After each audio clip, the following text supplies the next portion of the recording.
நம்ம சேனல். இன்னைக்கு நம்ம LeetCode number 3396 minimum number of operations to make elements in an array distinct. இந்த problem தான் பார்க்க போறோம். இது ஒரு ஈஸி ப்ராப்ளம். தென் இந்த ப்ராப்ளம் கத்துக்கிறனால நீங்க வந்து ஹேஷ் டேபிள் கான்செப்ட் வந்து உங்களுக்கு அண்டர்ஸ்டாண்ட் ஆகும். ஓகேவா? வாங்க ஃபர்ஸ்ட் கொஸ்டினை பார்க்கலாம். இதுதான் கொஸ்டின் என்ன கொடுத்துருக்காங்கன்னா, you are given an integer array nums. நமக்கு நம்ஸ்னு ஒரு array கொடுத்துருவாங்களாம். Then you need to ensure that the elements in an array are distinct.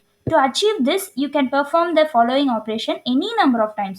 Remove 3 elements from the beginning of the array.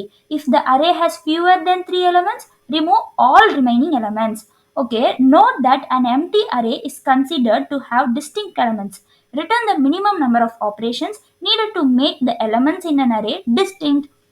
Okay, நம்ம வந்து ஒரு operation பண்ண முடியும். அது என்னன்னா, நம்ம ஃபர்ஸ்ட் பிகினிங்லேருந்து ஸ்டார்டிங்லேருந்து த்ரீ எலமெண்ட்ஸாக ரிமூவ் பண்ணிகிட்டே வரணும்.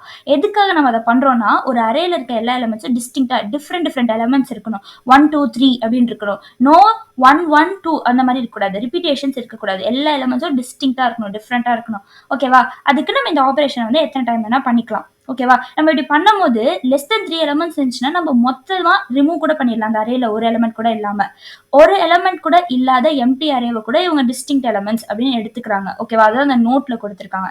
நம்ம வந்து மினிமம் நம்பர் ஆஃப் ஆப்ரேஷன்ஸ் தான் ரிட்டர்ன் பண்ணணும். ஓகே, ஃபர்ஸ்ட் எக்ஸாம்பிள் பார்க்கலாம். இப்போ நம்ஸ்ன்ற அரேல ரிப்பீட்டேஷன்ஸ் வந்து இருக்கு. 3ன்ற எலமெண்ட் வந்து 2 வாட்டி ரிப்பீட் ஆயிருக்கு, 2வும் 2 வாட்டி ரிப்பீட் ஆயிருக்கு. ஓகேவா? இப்போ நம்ம வந்து இந்த அரே வந்து டிஸ்டிங்க்டா மாற்றணும். அதுக்கு நம்ம வந்து என்ன ஆப்ரேஷன் பண்ணலாம்? 3 எலமெண்ட்ஸா ஃப்ரம் பிகினிங் ரிமூவ் பண்ணலாமா? ஸோ ஃபர்ஸ்ட் 1 2 3 நான் வந்து ரிமூவ் பண்றேன். அப்போ என்ன பண்ணிட்டேன்? ஒரு ஆப்ரேஷன் பண்ணிட்டேன். என்னோட ஆப்ரேஷன் கவுண்ட் 1 இருக்கும். இப்போ அப்பயும் என்னோட அரே டிஸ்டிங்க்டா இருக்கா? இல்லை, இங்க 3 வந்து 2 டைம்ஸ் இருக்கு. அப்போ நெக்ஸ்ட் நான் இருக்க 3 எலமெண்ட்ஸை வந்து ரிமூவ் பண்ணுவேன். இது என்னோட செகண்ட் ஆப்ரேஷன். இப்போ இதை ரிமூவ் பண்ணதுக்கு அப்புறம் மீதி என்னோட அரேல என்ன இருக்கும்? 3 5 7 இது மட்டும் தான் என் அரேல இருக்கும். இது என்னது? Distinct array. ஓகே, எனக்கு டிஸ்டிங்க்ட் அரே கிடைச்சிருச்சு. இது வரைக்கும் நான் எத்தனை நம்பர் ஆஃப் ஆப்ரேஷன்ஸ் பண்ணியிருக்கேன்?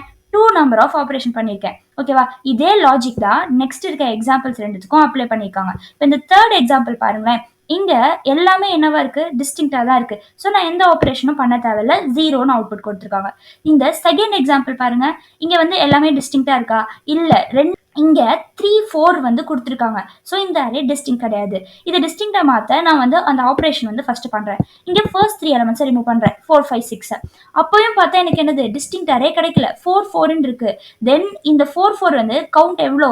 லெஸ் தென் 3 இருக்கு. ஸோ மொத்த அரேல இருக்க எலமெண்ட்ஸையும் நான் ரிமூவ் பண்ணிடுவேன். ரிமூவ் பண்ணதுக்கு அப்புறம் எம்டி அரேவும் டிஸ்டிங்க்ட் எலமெண்ட் நமக்கு சொல்லியிருந்தாங்க. இங்க எத்தனை ஆப்ரேஷன் பண்றோம்? 2 ஆப்ரேஷன் பண்றோம். ஸோ அவுட்புட் வந்து 2. ஓகே, இந்த ப்ராப்ளமோட லாஜிக்கை ஷார்ட்டாக சொல்கிறேன் பாருங்க. இங்கே நான் வந்து டிஸ்டிங்க்ட் எலமெண்ட்ஸ் எவ்வளோ தூரம் இருக்குது, அதோட லென்த் என்ன அப்படின்னு சொல்லி நான் கண்டுபிடிக்க போகிறேன். இப்போ இங்கே பாருங்க, பின்னாடியிலேருந்து கண்டுபிடிச்சிட்டு வர போகிறேன். 7 5 3 இது வரைக்கும் எனக்கு எல்லா எலமெண்ட்ஸும் என்னவா இருக்குது? டிஸ்டிங்க்டாக இருக்குது. அப்போ இதோட லென்த்தை நான் கண்டுபிடிச்சிக்கிறேன். இதோட லென்த் என்னது? 3. ஓகே, அதுக்கப்புறம் டோட்டல் அரேவோட லென்த் என்னது? டோட்டல் அரேயோட லென்த் என்னது? 9. அப்போ மீதி எவ்வளோ எலமெண்ட்ஸ் நம்ம ரிமூவ் பண்ணியிருப்போம் அப்படின்ற எலமெண்ட்ஸை நம்ம வந்து கண்டுபிடிக்கலாம். அப்போ 9 - 3 = 6. 6 எலமெண்ட்ஸ் நம்ம ரிமூவ் பண்ணியிருக்கோம். இதை எப்படி ரிமூவ் பண்ணியிருப்போம்? 3 எலமெண்ட்ஸாக நம்ம ரிமூவ் பண்ணி தான் இந்த 6 எலமெண்ட்ஸை ரிமூவ் பண்ணியிருப்போம். அப்போ எத்தனை ஆப்ரேஷன்ஸ் நம்ம பண்ணியிருப்போம் அதை கண்டுபிடிக்க நம்ம என்ன பண்ணலாம்? லென்த் டிவைடட் பை 3 பண்ணால் எவ்வளோ ஆப்ரேஷன்ஸ் பண்ணி நம்ம அந்த எலமெண்ட்ஸை ரிமூவ் பண்ணியிருப்போம்னு கண்டுபிடிச்சிடலாமா? இதுதான் கான்செப்ட், இதுதான் லாஜிக். இது ரொம்ப சிம்பிள். நம்ம என்ன பண்ணுறோம்? லாஸ்ட்லேருந்து டிஸ்டிங்க்ட் எலமெண்ட்ஸை கண்டுபிடிச்சிட்டு வரோம், அதோட லென்த்தை கண்டுபிடிச்சிக்கிறோம். அப்புறம் ஓவரால் அரேயோட லென்த்லேருந்து அந்த டிஸ்டிங்க்ட் அரேயோட லென்த்தை சப்ராக்ட் பண்ணுறோம். அதுக்கப்புறம் என்ன பண்ணுறோம்? அந்த வேல்யூவை 3ஆல் டிவைட் பண்ணுறோம். ஸோ எவ்வளோ நம்பர் ஆஃப் ஆப்ரேஷன்ஸ் அந்த அரேவை அந்த எலமெண்ட்ஸை ரிமூவ் பண்ணுறதுக்கு எடுத்துக்கிச்சு நம்ம கண்டுபிடிச்சிடலாம்.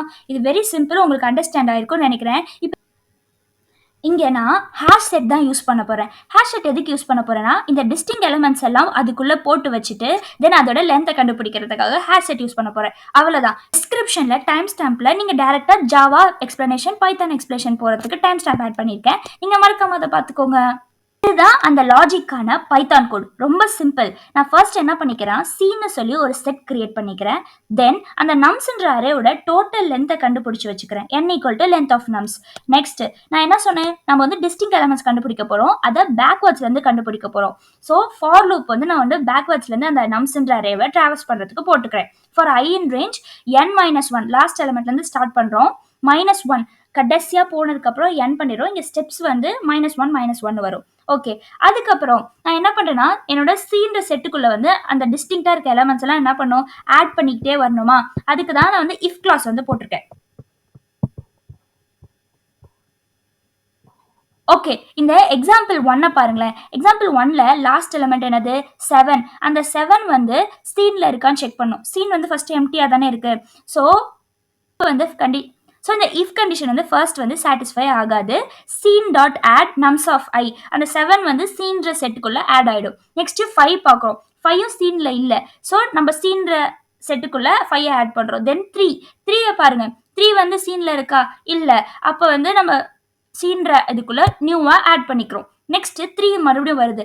இஃப் நம்ஸ் ஆஃப் ஐ என்னது 3 இன் சீன், ஆல்ரெடி சீன்ற செட்டுக்குள்ள 3 இருக்கு. அப்ப இங்க இந்த ஃபார் லூப் வந்து பிரேக் ஆகி வெளியே வந்துடும். ஓகேவா, வெளியே வந்ததுக்கு அப்புறம் நம்ம வந்து மீதி எவ்வளவு எலமெண்ட்ஸை ரிமூவ் பண்ண போறோம்ன்றதோட லென்த் வந்து கண்டுபிடிக்க போறோம். அது எப்படின்னா total length minus length of the seen set. ஓகேவா, அப்ப நமக்கு வந்து எவ்வளவு ரிமூவ் பண்ணுமோ அதோட லென்த் கிடைச்சிடும். கிடைச்சதுக்கு அப்புறம் நம்ம என்ன பண்றோம்னா அதை 3ஆல டிவைட் பண்றோம். இங்க செயில் ஃபங்க்ஷன் யூஸ் பண்றோம். செயில் எதுக்கு யூஸ் பண்றோம் அப்படின்னா, இப்போ நம்ம டிவைட் பண்ணும்போது ஹையஸ்ட் வேல்யூக்கு ரவுண்ட் ஆஃப் பண்ணி கொடுத்துரும். அதுக்காக தான் இங்க செயில் ஃபங்க்ஷன் வந்து யூஸ் பண்றோம். ஓகேவா, உங்களுக்கு அண்டர்ஸ்டாண்ட் ஆயிருக்கும் நினைக்கிறேன். லாஜிக்கான ஜாவா கோட் இதுவும் ரொம்ப சிம்பிள் தான். நான் என்ன பண்றேன்னா ஒரு ஹேஷ் செட் வந்து கிரியேட் பண்ணிக்கிறேன் சீன்ற நேம்ல. எதுக்கு, டிஸ்டிங் வேல்யூஸ் எல்லாம் ஆட் பண்ணிட்டே வரதுக்காக. அதான் set integer seen equal to new hash செட்னு போட்டிருக்கேன்.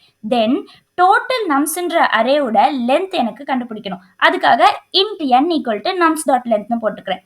தென் நான் வந்து என்ன சொன்னேன், பேக்வர்ட்ஸ்ல இருந்து டிஸ்டிங் எலமெண்ட்ஸ் எல்லாம் நான் கண்டுபிடிச்சு அந்த சீன் செட்டுக்குள்ள போட்டுப்பேனா. ஸோ அதனால அதுக்கேற்ற மாதிரி ஒரு ஃபார் லூப் போட்டுக்கிறேன். for int I equal to n minus 1, I greater than or equal to 0 வரைக்கும் ஸ்டெப்ஸ் வந்து I minus minus. ஓகே, இதுக்குள்ள ஒரு if கண்டிஷன் போட்டுக்கிறேன். எப்போ வந்து இந்த ஃபார் லூப் பிரேக் ஆகணும் முடியணுன்றதுக்காக. ஓகே, அது எப்பன்னு சொல்லி இந்த எக்ஸாம்பிள் 1 பாருங்களேன். இதில் பேக்வர்ட்ஸ் வந்து எடுக்க போகிறோம். ஃபர்ஸ்ட் 7 எடுத்துக்கோங்க. 7 வந்து சீன்ற செட்டில் இருக்கான்னு செக் பண்ணும். இனிஷியல் சீன் செட் எதுவுமே இல்லை, எம்டியாக தான் இருக்குது. ஸோ அந்த இஃப் கண்டிஷனுக்குள்ளே போகாமல் சீன்ற ஹேஷ் செட்டில் போய் நம்ம 7 வந்து ஆட் ஆகிடும். அதாவது seen dot add nums of I, அந்த லைன் வந்து எக்ஸிக்யூட் ஆகும். நெக்ஸ்ட் 5, இந்த 5ன்ற எலமெண்ட்டும் இஃப் கண்டிஷனுக்குள்ளே போகாது, சீன்ற ஹேஷ் செட்குள்ளே ஆட் ஆகிடும். 3யும் அதே மாதிரி சீன் ஹேஷ் செட்குள்ள ஆட் ஆயிடும். நெக்ஸ்ட் 3 வருது பாருங்க. அப்ப என்ன ஆயிடும், சீன் டாட் கண்டைன்ஸ் 3 வந்து இஃப் கண்டிஷன் சாட்டிஸ்ஃபை ஆயிடும். ஸோ இந்த ஃபார் லூப் வந்து பிரேக் ஆயிடும். பிரேக் ஆயிட்டு இப்போ சீன்ற ஹேஷ் செட்குள்ள என்ன இருக்கு, 3 5 7 இருக்கு. இதோட லென்த்தை வந்து நம்ம கண்டுபிடிப்போம். எப்படின்னா சீன் டாட் சைஸ்ன்னு போட்டு. ஓகேவா, இதை வந்து என்ன பண்ணணும்னா டோட்டல் நம்ஸ்ன்ற அரேயோட லென்த்ல இருந்து மைனஸ் பண்ணிட்டா நம்ம எவ்வளோ எலிமெண்ட்ஸ் ரிமூவ் பண்ணணுமோ அதோட லென்த் வந்து நமக்கு கிடைச்சிரும். அதை என்ன பண்ணணும்னா 3ஆல டிவைட் பண்ணி செயில் ஃபங்க்ஷன் போட்டு நீங்க ரிட்டர்ன் பண்ணிடணும். ஏன் நம்ம 3ஆல டிவைட் பண்றோம்னு சொல்லுங்க. ஏன்னா நம்ம 3 எலிமெண்ட்ஸை தான் ரிமூவ் பண்ணுவோம். அப்பதான் நமக்கு வந்து கரெக்டா எவ்வளவு நம்பர் ஆஃப் ஆப்ரேஷன்ஸ் எடுத்துக்கிச்சுன்னு கண்டுபிடிக்கலாம். Okay, return int math dot ceil to remove divided by 3 இப்படி கொடுத்துருங்க. math டாட் செயில் யூஸ் பண்றோம்னா ஹையஸ்ட் வேல்யூக்கு ரவுண்ட் ஆஃப் பண்ணி கொடுக்கணும். நமக்கு என்னது அவுட்புட்ஸ் எல்லாமே ஹோல் நம்பரா தான் இருக்கு ரவுண்ட் ஆஃப் பண்ணி, அதுக்காக. ஓகேவா, இது உங்களுக்கு புரியும்னு நினைக்கிறேன். பொறுமையா பாருங்க, நீங்களே சில எக்ஸாம்பிள்ஸ்க்கு இதை அப்ளை பண்ணி பாருங்க. இந்த மாதிரி சின்ன சின்ன கோட் நீங்க அண்டர்ஸ்டாண்ட் பண்ணிக்கும் போது இந்த கான்செப்ட், இந்த லாஜிக்லாம் வந்து பெரிய ப்ராப்ளமும் ஒரு பார்ட்டா இருக்கும். ஓகேவா, மறக்காம சப்ஸ்கிரைப் பண்ணிக்கோங்க, லைக் பண்ணிக்கோங்க.